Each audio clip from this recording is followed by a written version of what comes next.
Well students, good morning. Online classes में आप सभी का स्वागत है। आज हम सेकेंड ईयर एचडीपी के फर्स्ट सेमेस्टर में सब्जेक्ट जो है वो वेटनरी फार्मेकोलॉजी का अध्ययन करेंगे। वेटनरी फार्मेकोलॉजी यानी पशु चिकित्सा औषध विज्ञान। इसमें हम चैप्टर नंबर 9 का अध्ययन करेंगे। 9 में है विभिन्न औषधियों का शरीर पर प्रभाव, यानी result of drug action on body, यानी जो मेडिसिन हम पशु को देते हैं किसी बीमारी के लिए या किसी चोट के लिए, जैसे किसी चीज़ के लिए, तो उस ड्रग का एक्शन जो है उसका रिजल्ट शरीर पे क्या पड़ता है, यानी वो ड्रग एक्शन करती है उसका बॉडी पे क्या प्रभाव पड़ता है, यानी result of drug action on body. इसका अध्ययन हम जिस साइंस में करते हैं उसको बोलते हैं फार्मेकोडायनेमिक्स। ये मैंने आपको पहले पढ़ाया, जब औषधियों के प्रभाव का अध्ययन जब हम करते हैं उसको बोलते हैं फार्मेकोडायनेमिक्स। उसी का आज हम अध्ययन करेंगे। यानी जब हम किसी पशु को औषधि देते हैं या इंसान को औषधियाँ देते हैं, वो क्यों देते हैं? उसको किसी बीमारी को ठीक करने के लिए, किसी घाव को ठीक करने के लिए, या इसीलिए देते हैं ना कि पशु खाना कम खा रहा है या उसका भोजन पच नहीं रहा है या उसको दस्त लगे, तब हम मेडिसिन देते हैं।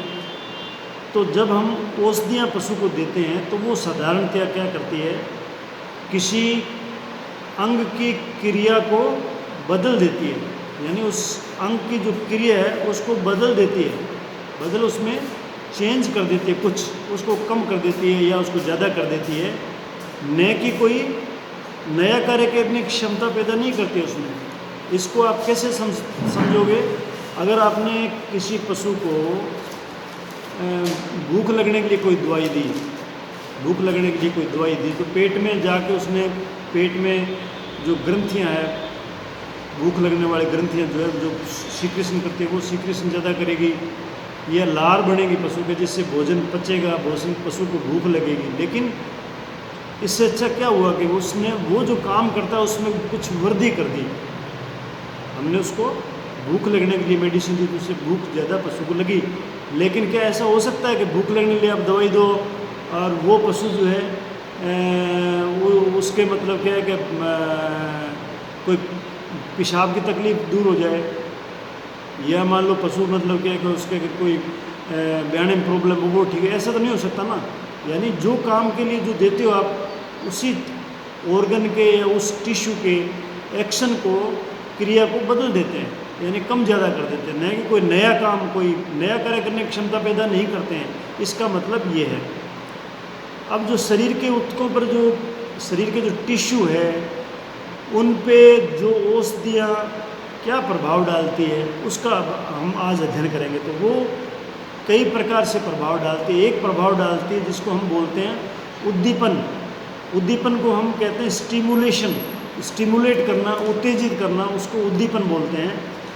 अब जब हम कोई औषधि देते हैं पशु को, हम कोई औषधि देते हैं तो औषधि देने के बाद में शरीर के ऊतकों की कार्य क्षमता व कार्यशीलता बढ़ जाती है। ऐसी मेडिसिन जब हम पशु को देते हैं जिससे उसकी कार्यशीलता और कार्य क्षमता किसी टिश्यू की या ऑर्गन की बढ़ जाती है, इस कार्य करने की बढ़ने की क्षमता को ही उद्दीपन बोलते हैं। यानी ये जो कार्य करने की क्षमता बढ़ गई ना, उसको उद्दीपन बोलते हैं। जो इंक्रीज हो गई क्षमता, बढ़ गई, उसको उद्दीपन बोलते हैं या स्टिमुलेशन बोलते हैं। स्टिमुलेट कर दिया, हम कहते हैं ना किसी आदमी को हमने उत्तेजित कर दिया कि भाई ये काम कर, तो उसको काम करने की जो पावर बढ़ गई उसकी, जब हमने उसको स्टिमुलेट किया। इसका उदाहरण क्या है कि अगर हम पाइलोकार्पिन जो है वो अगर पशु को लगाते हैं या इंसान को देते हैं पाइलोकार्पिन, तो वो क्या करता है, लार ग्रंथियों को उद्दीपित करता है। लार ग्रंथियाँ जिस लार बनती है उन ग्रंथियों को स्टिमुलेट करता है या उद्दीपित करता है, जिससे क्या है उनकी कार्य क्षमता बढ़ जाती है लार बढ़ने की, और पशु जो है वो ज़्यादा खाता है या उसका पाचन क्रिया बढ़ जाती है। इसी तरह से अगर इंजेक्शन एड्रीनलिन हम लगा देते हैं, एड्रीनलिन लगाते ही हार्ट की जो बीट है, हार्ट की गति या बीट जिसे बोलते हैं, हार्ट बीट बढ़ जाती है। अगर हार्ट मान लो किसी का स्लो हो गया तो उसके हार्ट बीट को बढ़ाने के लिए हम एड्रेनलिन इंजेक्शन हो जाते हैं। तो इससे क्या हो गया, ये उद्दीपन का काम करता है, स्टिमुलेट कर दिया हार्ट को। इसका उल्टा है डिप्रेशन यानी सुप्तन। सुप्तन का मतलब सोना बोलते हैं हम कि भाई वो सुप्तावस्था में है। तो सुप्तन का मतलब है डिप्रेशन। डिप्रेशन जब कोई दवा दी जाती है तो वह शरीर के ऊतकों की क्रियाओं को शिथिलता ला देती है। यानी जिस ऊतक में हम ऊतक के लिए मेडिसिन देते हैं उस ऊतक में क्रियाशीलता में अगर वो शिथिलता ला देता है, कमी ला देता है, तो उसको बोलते हैं डिप्रेशन या सुप्तन। सुप्तन, इस स्थिति को सुप्तन या डिप्रेशन कहते हैं। ठीक है, ये हो गया।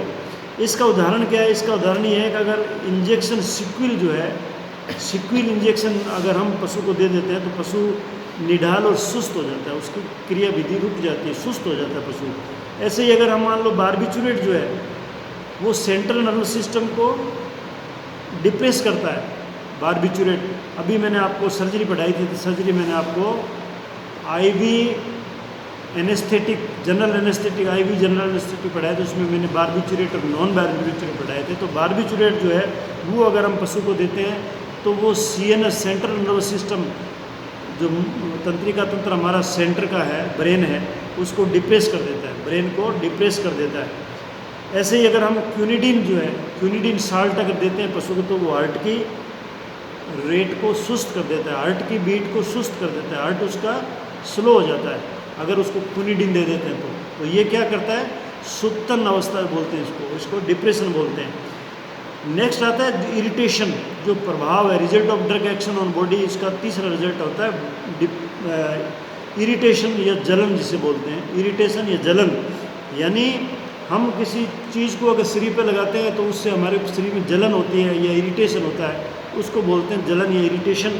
यानी ये वे औषधियाँ हैं जब पशु को दी जाती है तो शरीर के ऊतकों पर जलन क्रिया करके वहाँ के ऊतकों में उद्दीपन बढ़ा देते हैं। यानी उसमें अगर हम पशु को देते हैं तो वो जो टिश्यू है उसमें जलन पैदा करते हैं, जिससे पशु स्टिमुलेट हो जाता है, उत्तेजित हो जाता है। अंग के संपर्क में आने वाले ऊतकों को नुकसान भी पहुंचाता है। अगर कोई उसके कोई अंग जो है वो औषधि किसी दूसरे टिश्यू के संपर्क में आती है तो उसके भी नुकसान पहुंचाती है, उसको हम बोलते हैं इरिटेशन या जलन। तो इसका उदाहरण क्या है? इसका उदाहरण ये है कि जब हम बीटर यानी कड़वे पदार्थ, कड़वी दवाइयाँ जिसे बोलते हैं बीटर, वो बीटर जब हम पशु को देते हैं तो वो पेट की ग्रंथियों की स्राव को बढ़ा देती है और लार वाली ग्रंथियाँ हैं उनको भी स्टिमुलेट कर देती है, यानी उनको इरिटेशन से स्टिमुलेट कर देती है, लेकिन बाद में उसमें जलन पैदा करती है जिससे हानि होती है ऊतकों को। तो इसको बोलते हैं इरिटेशन।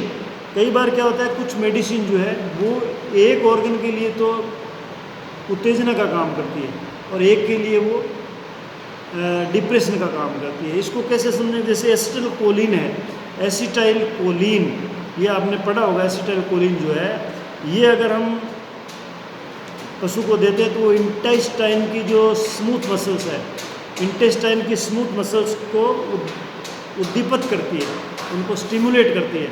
लेकिन हार्ट की जो ऐसे नोड की सेल्स होती है उनको ये सुप्त करती है, यानी उनको डिप्रेस करती है। तो कई बार क्या होता है, कुछ मेडिसिन ऐसी होती है जो कुछ टिश्यूज़ को उद्दीपित करती है, कुछ को डिप्रेस करती है। नेक्स्ट जो है वो है निष्क्रियता, यानी पैरालिटिक इफेक्ट। पैरालिसिस समझते हो? पैरालिसिस तो कहते हैं पशु जो है उसकी पीछे से पैरालिसिस हो गया, आदमी कहते हैं कि ये लकवा मार गया उसको, तो ये लकवा मारना ही इसको बोलते हैं पैरालिटिक इफेक्ट या निष्क्रियता। यानी वे औषधियाँ जो शरीर के अंगों को शिथिल या निढाल अथवा उनकी क्रियाओं को अस्थायी रूप से रोक देती है या कई बार स्थायी रूप से रोक देती है, तो उस प्रभाव को पैरालिटिक इफेक्ट बोलते हैं या उस स्थिति को पैरालिसिस की स्थिति या लकवा मारना कहते हैं। तो ये आपको समझ में आ गया होगा कि भाई लकवा मारना, ये पैरालिसिस की स्थिति क्या होती है, जिसको निष्क्रियता बोलते हैं। नेक्स्ट है इसका पांचवा डेथ, मृत्यु। ये प्रभाव भी होता है मेडिसिन का शरीर पे। यानी वे औषधियाँ जो शरीर में देने पर पशु के संपूर्ण शरीर के अंगों की क्रियात्मक स्थिति को पूर्ण रूप से बंद कर देते हैं। यानी अगर हम वो दवाई जो है, कुछ मेडिसिन ऐसे जो पशु को अगर हम दे देते हैं तो उसके पूरे शरीर के अंगों की जो क्रियात्मक स्थिति है, काम करने की स्थिति, उसको पूर्ण रूप से बंद कर देते हैं, तो पशु मर जाता है। उसको मृत्यु बोलते हैं। जब पूरे शरीर की सारी क्रियाएं बंद हो जाएगी परमानेंटली तो पशु मर जाएगा। इसका उदाहरण क्या है? अगर हम मैग्नीशियम सल्फेट को सेचुरेटेड सॉल्यूशन, यानी अगर बराबर मात्रा में पानी और उसी भाग में हम अगर मैग्नीशियम सल्फेट को लेके घोलेंगे तो वो सॉल्यूशन जो है सेचुरेटेड सॉल्यूशन, उसको अगर हम आईवी दे देते हैं किसी जानवर को तो वो जानवर की मृत्यु हो जाती है आईवी लगाते ही। इसको बोलते हैं मृत्यु। इसमें छठा प्रभाव होता है कोशिकीय विषैलापन, यानी साइटोटॉक्सिक इफेक्ट। ये क्या इफेक्ट होता है कि शरीर में संक्रमण की स्थिति होने पे या कैंसर की स्थिति होने पे कुछ औषधियाँ काम में लेते हैं जो क्या करती है कि पैरासाइट या कैंसर सेल को चयनात्मक रूप से यानी सिलेक्टिव रूप से कम क्रियाशील या ख़त्म कर देती है। अगर मान लो किसी शरीर में कैंसर है कहीं किसी पोर्शन का, तो कुछ मेडिसिन ऐसी चीज़ वो देते हैं तो वो सिलेक्टिवली जिस सेल को आप ख़त्म करना चाहते हो या कम करना चाहते हो उसी पे काम करेगी। तो उससे क्या होता है, कैंसर की जो सेल होती है, कैंसर आप जानते हो बीमारी बहुत खतरनाक होती है, तो ऐसे सेल्स के ऊपर जाके वो कार्यवाही करता है, तो या तो उसकी क्रियाशीलता को कम कर देती है या उसको ख़त्म कर देती है। तो साथ ही शरीर की अन्य कोशिकाओं को कोई नुकसान नहीं पहुंचाती है, यानी उसके साथ में जो कोशिकाएं उनको वो नुकसान नहीं पहुंचाती। तो इसको बोलते हैं कोशिकीय विषैलापन या साइटोटॉक्सिक एक्शन। नेक्स्ट जो लास्ट जो एक्शन है वो है प्रतिस्थापन, यानी रिप्लेसमेंट एक्शन। इसका क्या मतलब है? इसका मतलब ये है कि यदि हमारे शरीर में कोई ऑर्गन काम करना बंद कर देता है या कोई हार्मोन की कमी हो जाती है या कुछ चीज़ की कमी हो जाती है, उसकी जगह हम कुछ चीज़ देते हैं, उसी का प्रतिरूप हम देते हैं तो उसकी कमी को पूर्ति करता है। जैसे कि प्रयुक्त औषधि शरीर में हो चुकी कमी या डेफिशिएंसी को पूरा करती है, वह कम हो चुके पदार्थ या हार्मोन या उनके सहजातीय को ही औषधि के रूप में काम में लिया जाता है। यानी जो या तो वो पदार्थ कम हो गए उसी को काम में लेते हैं या उसका सहजातीय कोई प्रोडक्ट है उसको काम में लेते हैं, तो उसकी कमी को वो पूर्ति कर देता है। जैसे क्या करता है, जैसे हम ये देखते हैं कि कई बार पेंक्रियाज ख़राब हो जाता है, तो जो पेंक्रियाज क्या काम करता है, वो इंसुलिन सीक्रेट करता है। इंसुलिन जो है वो हमारे शुगर को कंट्रोल करता है ब्लड में। अगर इंसुलिन बनना बंद हो गया तो आदमी को शुगर हो जाएगा, यानी उसको बोलते हैं डायबिटीज़ मेलाइटस, यानी शुगर जो है वो शरीर में काम नहीं होकर पेशाब में निकलता रहेगा। ये आप सब लोग अच्छी तरह जानते हो। तो उसके अंदर अगर मधुमेह अगर डायबिटीज़ है तो उसमें हम इंसुलिन हार्मोन को देते हैं बाहर से, तो वो वही काम करता है, उसकी कमी को पूरा करता है। इसी तरह से अगर मान लो ब्लड की कमी होगी तो उसको आयरन देते हैं, तो जिससे ब्लड की कमी पूर्ति हो जाती है। तो ये आज का लेक्चर था विभिन्न औषधियों का शरीर पर प्रभाव। आज हम इतना अध्ययन करेंगे इसके बारे में। धन्यवाद।